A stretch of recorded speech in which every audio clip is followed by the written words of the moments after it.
In this episode, I talk about how to use design to tell better stories.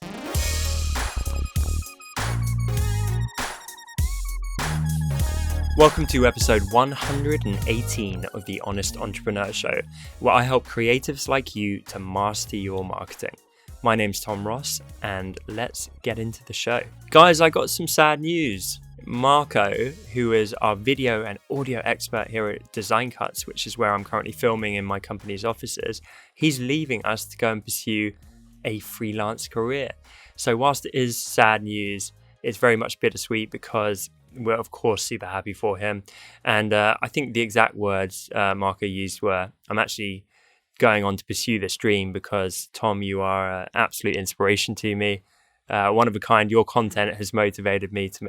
I'm kidding, but it was something along the lines of like I listened to the Honest Designer Show, and you guys. I think Ian was talking about he reached a certain age, and if he hadn't done it then, he never would have done it. So Marco is embracing so much of what I talk about on this show. It's a really brave leap. I'm sure it's going to pay off for him. We're going to support him as much as we can. He's going to keep working with me producing this show. So we're definitely not losing touch. But yeah, I think just making that leap and going for it is freaking awesome. So good for him. And let's leave some love and support in the comments. This question is from Matt. Would you provide some suggestions of ways to use design to tell more compelling stories? Thanks. Wow, Matt. It's a good question. That is a really broad question. I mean, for me, design is fundamentally for telling stories, or at least getting messages across. It's not art. It's not just purely like, oh, that looks nice.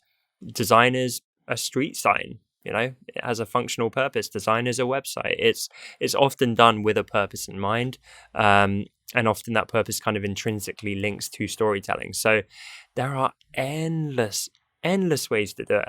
You can do it on social media. You can beautify a narrative there. Like I try and weave a story through my slideshow posts on my Instagram, for example.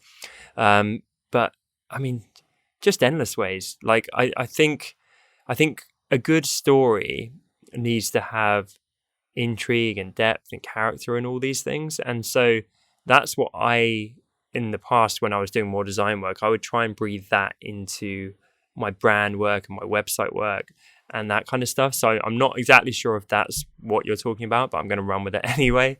But if I did a brand and did a website for someone, it wouldn't just be functional. It wouldn't just be like, well, put the call to action button here and that's going to convert well and put that there and so on. That would be the wireframe. That would be the basics.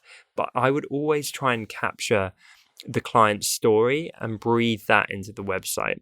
And that could be in loads of like subtle little ways. So it could be the right... I'll give you a good example, actually. So I've been helping Scotty Russell of Perspective Collective with his website recently. And he went from having like a super generic website to now he paid someone in his community to photo manipulate him riding a T-Rex whilst eating a slice of pizza.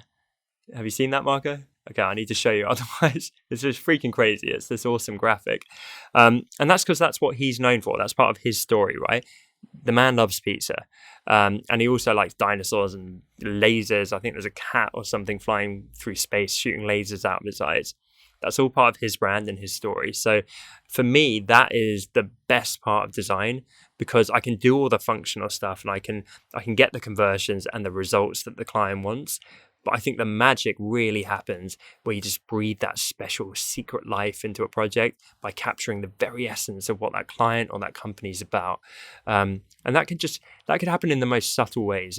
Most ways are probably going to be more subtle than Scotty riding a T-Rex with pizza through space. But it could be, are you trying to communicate that it is like a family-run traditional business and therefore like the brown subtle leather texture that you use in the backdrop of the website or the letterhead or whatever it might be reflects those family values. It could be that you're trying to tell a story of someone that's really future thinking and therefore you're pushing the envelope with really futuristic design work that's super clean and forward thinking in that way, and you're capturing their story there. It could be a social project where you're like inspiring the next generation and it's connected to like inner city schools, and you use design to actually inspire young people and kind of visually show them what's possible. Like there's endless ways, but I guess my fundamental answer is yes, you can do it. You should do it. I think it's one of the most beautiful and amazing parts of design, that you can help tell other people's stories and bring them to life. It's, for me, it's the same way that when filmmakers get a script, they've got a screenplay, but then they bring it to life visually. They direct it, they edit it, they add a score, they add music. The whole thing becomes so much bigger, and that's kind of our job as designers. And I love that. Question of the day: what is your favorite story? It could be, a book, could be a film. It's not sound like I'm playing charades here, but let me know in the comments if you've got a favorite narrative, a favorite story which is near and dear to your heart. Let me know in the comments. Thank you so much for watching this episode. I appreciate you guys so much. I'm really enjoying the YouTube show. If you are too, then be sure to hit the subscribe icon and tick the little bell to get notifications when I post new content on this platform.